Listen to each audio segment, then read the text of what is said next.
you're going to listen to yourself. Let's see how we're going to do this. So let's just begin with a hand on our heart if you're comfortable doing that.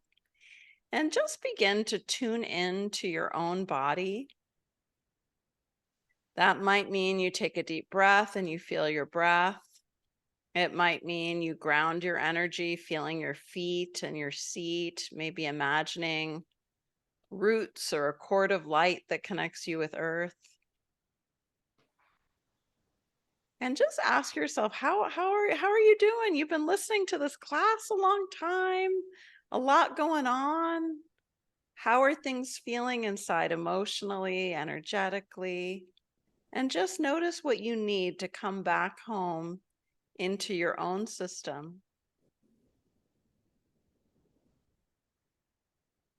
And there might be some words you find that help you, like soothing or calming, or you might think of something that is supportive for you, like a cozy chair or a waterfall or a bird or whatever it is. And so from here, we're feeling more connected to ourselves, I hope, right?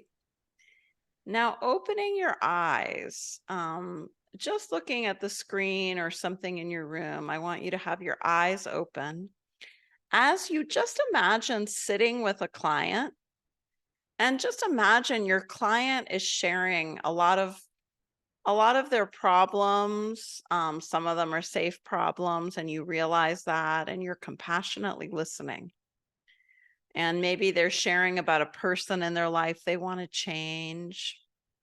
So just take a moment to stay connected to your own heart, to your own body, as you just imagine this client who is there sharing with you. And you imagine that you're tempted to go into them and feel what they feel. You're tempted to just kind of step into their shoes and be them and want their changes, and you even want to change their energy. You want to just lower it or broaden it or motivate it, but you're just going to come back into yourself and listen kindly as you feel your own energy, your own emotions, your own body. So in doing this, and I know I'm talking a lot, so I'm going to be quiet for a minute as you just pretend that on your own. Pretend that person in front of you, and pretend that you tell yourself, all right, I'm just going to come back home. I'm going to keep listening. I'm safe. I'm present. And I'm in my own body. I'm in my own energy. And an interesting thing happens when we do this. Our client usually actually relaxes more because we are so safe within ourselves and we're so present within ourselves. So they have permission to be themselves, to share, and we are kindly listening to them, and we're staying within our own body and energy. So this is often what is missing for people who are highly empathic, sensitive, intuitive, and it's something to practice. So when you're coaching someone or talking to a friend, just practice going back into your own skin. Okay. So now can I have a volunteer for just 2 minutes to practice a quick little conversation with me where we're going to practice staying with what the client is sharing. And then we will use that skill in our coaching practice today. Okay, Lavana. You're volunteering? Yeah, why not? Okay, great, great. So Lavana, tell me what you did last weekend. Last, I don't remember much. Yesterday. Tell me what you did yesterday. Yesterday I walked with my grandchildren around the neighborhood. Oh, that's great. What was the walk like? It was nice. They ran away from one yard to another, and they picked up flowers and all these. They were playing. It was nice, very nice. What kind of thing were they playing? There is one, I don't remember the name of it. It's flower that they like A blowing the, dandelion? exactly, yeah. And they make wishes. So that's what they did. Yeah. And what kind of wishes did they make? One of them want Nintendo. So he picked 100, if not more, Nintendo. And the second one, Lego. That's great. Okay, so that was an example of, I could go on and ask about Legos and Nintendo and how that, was for Lavana as a grandma. But you see how I stayed with what Lavana said. My next question included the information she just gave me. This is just an important kind of macro skill, I don't know. It's an important skill as coaches that we stay with what the client is saying. If the opposite of that, I would have been like, oh, Lavana, I don't know, I'm blanking, guys. Help me out. What would be the opposite? I might start asking Lavana about her favorite color or what she likes to eat, and I'm not staying with her sharing at all. So sometimes we think as coaches, we've been conditioned to think that we have to ask really good questions. And there's this sort of like I think of it as this kind of macho thing, like I'm going to ask questions that rock my client's world. And actually, it might rock their world. They might have to think a long time what to answer, but it's not with the client. We're not staying in harmony with them in the groove of what they're sharing. And that actually usually makes clients feel like misunderstood. So this allows for a more connected experience. So it's not really reflecting and open-ended. So it's sort of the opposite of that, Charisse. So a reflecting would be like, Lavana says, we took a neighborhood walk. And I say back, oh, you took a neighborhood walk. And then she says, well, yeah, they're 5 and 6. And I say, oh, your grandchildren are 5 and 6. And I'm just speaking back what she has just said. So that's a different skill. Sometimes it helps a person feel heard. This is actually asking the next question about the experience, leading to more details. And I don't know if you guys noticed, Lavana was just like lighting up as she remembered being with her grandchildren.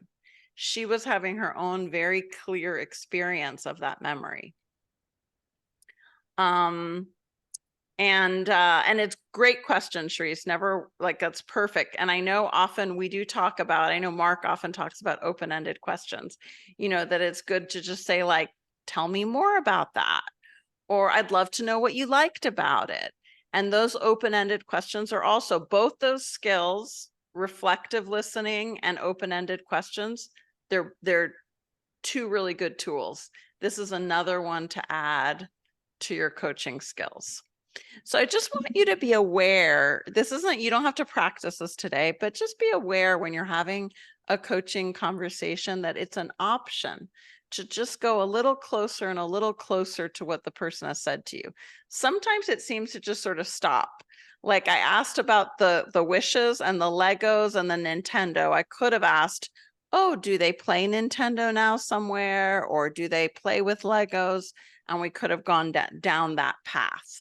But I didn't really feel that that was going to benefit in that moment. So sometimes we do have to make a segue away from the learning and just let it be like, oh, that's beautiful that you took that walk with your grandchildren. And then we move on. Right. So I have Yes. a question. Yes.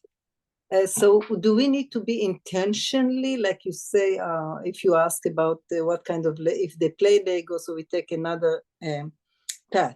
Do we need to be intentionally asking question or just ask to broaden the information?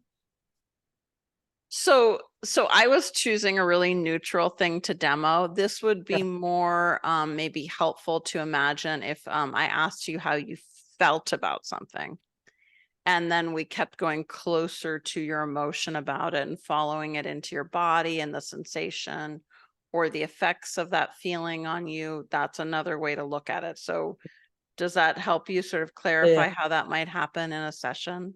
Yeah. Yeah. On the other hand, let's say you're working with someone who gives you very brief answers. So everything is just very kind of on the surface brief. When you know to ask these questions to get closer, it helps them unwind more information. Mm-hmm. Because I know I definitely have those clients that it's very short answers and I need to keep getting a little closer, a little closer. What's your definition for that word? That's so interesting. Like how does that play out? And we're just getting closer and closer to what they're sharing about. Because it's like that client just needs that support of those questions to be able to communicate and share. Not everyone's like that. Some people, they will share so much that then you need to know actually how to interrupt them. Mm-hmm. And you will have to interrupt clients and it will feel awkward. And you can just say, oh, hold that thought. That was great. I love what you're sharing. And I want to start asking you some questions about this. And you can recognize sometimes in the coaching, I will interrupt you and it would be so rude to do that in regular life. But I do really want to be able to do this process with you today, or I want to know more about a part of your life. So I'm going to sometimes interrupt. So they know that that's not done in a rude way in the coaching. Thank you. And yeah, absolutely. What Charisse wrote about the deepening can be done to help them elevate and to really feel the experience and to find the resources. Absolutely. Okay, so let's now go to the beliefs because I really want you guys to have time to practice. So I'm going to share my screen again and you will have these slides. So right now, before you practice together, I would love it if everyone looked internally and found some kind of belief they'd like to update for themselves. This could be something around your coaching career. This could be something around relationships. It could be about a belief you have about your worthiness or a belief around money. So we're looking for a belief that needs updating. It might limit you, it might not limit you. So last week I shared with everyone, and I'll share again, my very dear, wonderful meditation spiritual teacher, Adyashanti, retired. He retired from teaching. And that threw me into a doozy for a couple weeks where I realized I had a belief that spiritual teachers don't retire.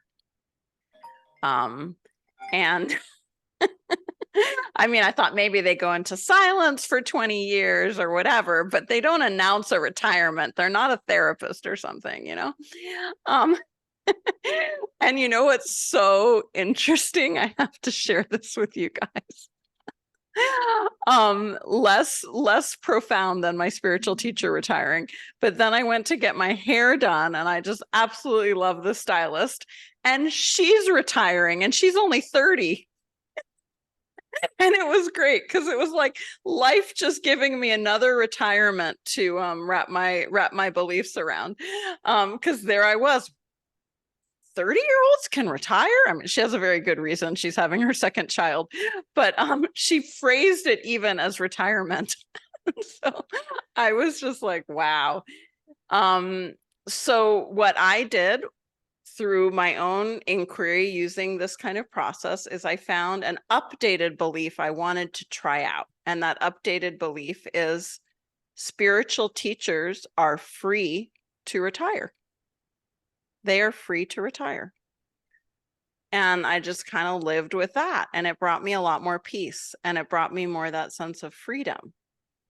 And if nothing else, this teacher has taught me freedom. So it makes sense that he goes on teaching me freedom even as he announces retirement.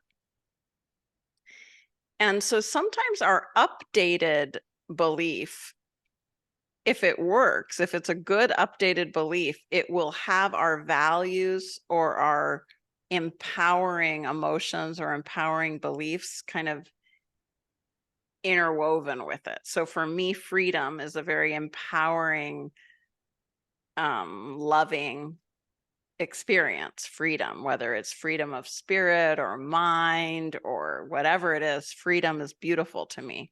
So when I brought that in, spiritual teachers are free to retire. They have that freedom. That really helped me. So here would be the steps that we would kind of go, very easy steps for when you're talking to your client today. What belief would you like to work with today? Do you know how that belief served you? So in my case, I think thinking spiritual teachers could not retire served me because it made me feel that a spiritual teacher was kind of extra committed to people and to spirituality. It gave me this sense of trust and kind of something I could lean on. So we want to ask follow-up questions, and I want you to be very natural and curious and keep going closer to what the client is sharing. So let's say a person shares with you, I have a belief that I'll never make more than 100,000 a year. So we want to ask more about that belief. When do you think it started? Do you think it's tied to anything? Do you think it keeps you safe in any way? And then we're going to look for what would be, so then we're going to let the client know that they can update their belief with us. And it might be that their updated belief gives them a different feeling, different actions, a different kind of inner knowing.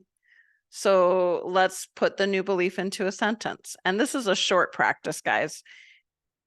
We're going to, do our best today to see how this sort of, so I want everyone to be a really, try to be as much as possible ready to be flexible with an updated belief. Even if you don't totally believe it yet, that's okay. You're going to live with it and kind of be with it for the week. And then we're going to see what it's like to take that sentence into our body and feel it. And the updated belief, little hint, should help the person feel better in their body. The updated belief should be a little more opening, a little more caring. It should relieve some pressure or some tension. And so they'll want to spread it through their body. So like when I say spiritual teachers should be free to retire, free lets me kind of unwind a little, free. So let's see if we can help them bring a word in that helps them let go a little of their tension around the old belief that's not helping them, that they want to work with. And then we're going to ask, if there's time, are there any ways that this new updated belief might help parts of you or parts of your relationship or roles you're in? And so, like in myself, my updated belief that spiritual teachers are free to retire, even though I'm not a spiritual teacher, it allows me more freedom as a teacher. If I have that belief, then I can apply it to myself also, and that gives the part of me that's a teacher a little more spaciousness.